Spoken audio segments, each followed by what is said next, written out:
My twin sister and I are different.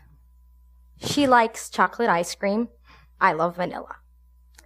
Her favorite color is green, and mine is blue. But we have a lot in common. Like, a lot. We both love reading. We both think cats are adorable. And we both want to become psychologists. Now that career choice might sound normal to many of you. But for us, it was a challenge against many members of our society, of our culture, and even those close to us in our home country, Kuwait. So many people told us we should reconsider our decision. They told us we were wasting our potential. We heard things like, no one goes to a psychologist, and these people can't be helped. Or, you know you're going to be crazy like your patients, right? I actually think the nicest thing a person told me was, well, at least you'll be called doctors. Now, the responses weren't intended to be offensive. They were intended to be realistic. These statements mirror misconceptions that have been passed on for generations in our community until people believed them to be facts. And they reflected the stigma our society held against people with mental illnesses, those who treat them, and by extension, us. So we were confronted with a difficult decision. Should we go against our social grain and pursue a career we loved, or should we listen to our society's discouragement? We chose psychology. Initially, we thought the problem was over, society stood up against us, and we fought back. But then we realized, if this is how our society treated potential mental health professionals, it must be far worse for people with mental illness. And we asked ourselves, what was the point of receiving a world-class education that would prepare us to help a lot of individuals if we will be going back to a society that isolated and maltreated those exact individuals we hope to help? And that's when we realized we were dealing with a symptom of a much bigger problem. The stigma of mental illness doesn't only exist in Kuwait. It is a universal phenomenon. It's found in all countries in varying degrees. 1 in 4 people will suffer from a mental disorder during the course of their lifetime. And currently, 450 million people suffer from a mental disorder worldwide. These are the facts. It is also a fact that almost all of these individuals will suffer stigma and discrimination at the hands of their communities, their friends, and even their own families. Some employers will refuse to hire them. Some landlords will reject them. And some communities will not allow them to live in their neighborhoods. And in Middle Eastern cultures like ours, the stigma has an amplified effect. People living with mental illness bear the shame of disgracing their family's reputation. Can you imagine how hard that must feel? To bear the burden of contaminating your entire family line only because you have an illness. The stigma of mental illness results from a lack of education about the true nature of mental illness. Back home, people are often accused of being possessed or of having a weak faith in God. Many men and women lose a chance at ever getting married and starting their own families. And why is that? Because the experience of having an illness like bipolar, schizophrenia, or even depression is very different than having an illness like cancer, diabetes, or even the flu. When someone has diabetes, we don't tell them to tough it out and not take their insulin. When someone breaks their leg, we don't tell them to walk it off. But people with mental illnesses are often told to tough it out. They're told to get over it. And why is that? Because we believe physical illnesses are the real health problems. But the truth is, mental illnesses are real, biological, and behavioral illnesses that require treatment. People don't just choose to overcome them. Mental illnesses, like physical illnesses, will get worse if neglected, which is often the case. But treatment works. And do people ever hear this? Not really. This never makes the headlines. Person suffers from a depressive episode and fully recovers after treatment. That's too boring. That doesn't sell the papers. It's the sensational negative images that often make it to the headline. And sadly, these images in the media and word of mouth have been the only source of information about mental illness to people of the public. So people are at risk of hearing exaggerated and outright inaccurate stories about people with mental illnesses. But what if they listen to the stories from people who have experienced mental illness?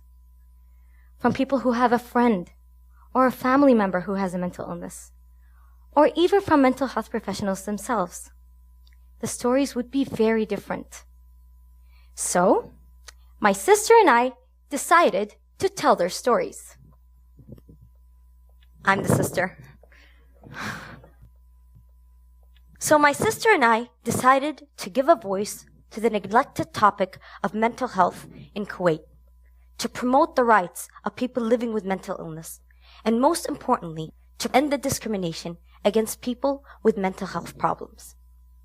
So in 2011, we established a campaign, the first and only campaign currently in Kuwait that is custom-made for a largely religious, socially conservative, and collectivist society like ours.